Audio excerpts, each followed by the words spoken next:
Iran is holding the official funeral of late Supreme Leader Ayatollah Ali Khamenei. It has, in fact, been preparing for what could become one of the largest state funerals in its modern history. A farewell meant not only to honor the late Supreme Leader, but also to project Iran's religious identity, political resilience, and national unity before a global audience. The final leg of the days-long funeral began in Tehran today with banners urging the public to rise in support of the Islamic Republic after the devastating war that killed the 86-year-old cleric. Khamenei's coffin, which is draped in the Iranian flag, was placed on display at the Musalla complex alongside the coffins of his 4 family members who were killed in the same attack. The complex will be open to mourners on Saturday for 2 days. All eyes are also, remember, on Iran's new Supreme Leader Mojtaba Khamenei on whether he will attend the funeral or not. Remember, he hasn't been seen in public after the February attacks. Earlier reports said that he was also injured in the attack that killed Ali Khamenei. The IRGC commander, Major General Ahmad Vahidi, meanwhile, made his first public appearance since the war began. He paid his respects at Khamenei's coffin and he oversaw the funeral arrangements as well.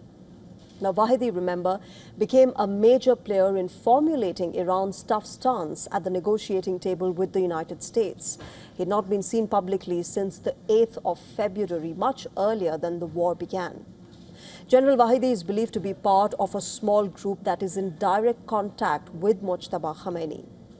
Iran's theocracy, remember, plans to host millions across the streets of the capital Saturday onwards. Many say that the scenes would be reminiscent of the burial of the late Supreme Leader Ayatollah Ruhollah Khamenei back in 1989.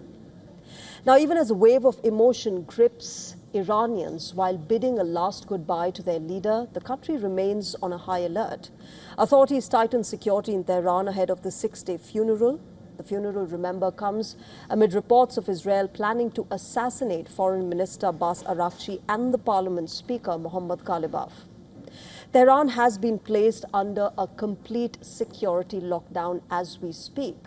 Iran's Civil Aviation Organization has announced that Tehran's airspace will be completely closed on Monday during the main procession. Meanwhile, riot police, armored vehicles and other security forces are stationed along the main routes where mourners are expected to walk through as they make their way to the city's Musalla prayer complex. Iranian authorities expect millions of mourners, with some estimates suggesting up to 20 million people that could attend the processions in Tehran alone and over 35 million overall. Now, the state media, including the Iranian radio, have broadcast public safety guidance as well. These announcements advertise mourners and they advise mourners on how to move through large crowds to reduce the risk of a stampede. Foreign dignitaries, remember, started pouring in to pay their respects to the late Supreme Leader. On Friday, 8 heads of government, including leaders from Iraq, Armenia and Tajikistan, paid their last respects to Khamenei. 2 parliamentary speakers and delegations from about 100 countries, including India, Russia, China, Turkey, Pakistan and Oman, will be there too. From India, the Minister of State for External Affairs, Pabitra Margarita, and the Bihar Governor, Lieutenant General Syed Ata Hasnain, will be attending the ceremony. Earlier today, People's Democratic Party Chief Mehbooba Mufti and the Congress leader Salman Khurshid paid their last respects. Other global leaders who will be in Tehran over the weekend include Pakistani Prime Minister Shehbaz Sharif, the President of Tajikistan, Emomali Rahmon, Armenian Prime Minister Nikol Pashinyan, and Georgian President Mikhail Kavalishvili.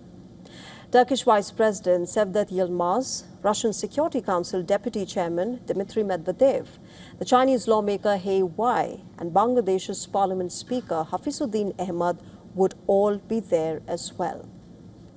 Now, the funeral procession will begin on the 4th of July at Imam Khamenei Musalla in Tehran, which is the capital's principal venue for major state prayers and international ceremonies.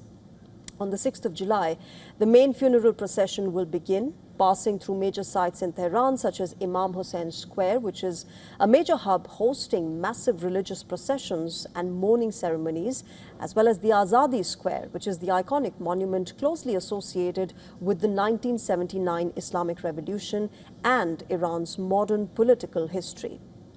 Then on the 7th of July, the ceremonies will continue in Qom, which is Iran's foremost center of Shia religious scholarship, where senior clerics are expected to pay their respects. The funeral cortege will then travel to Iraq, where public processions and memorial ceremonies that are planned on the 8th of July in the Shia cities of Najaf and Karbala will take place, highlighting the deep religious and cultural ties between Iran and Iraq's Shia communities. The final rites will conclude on the 9th of July in Mashhad, which is Ayatollah Ali Khamenei's hometown, where he will be buried at the revered Imam Reza Shrine.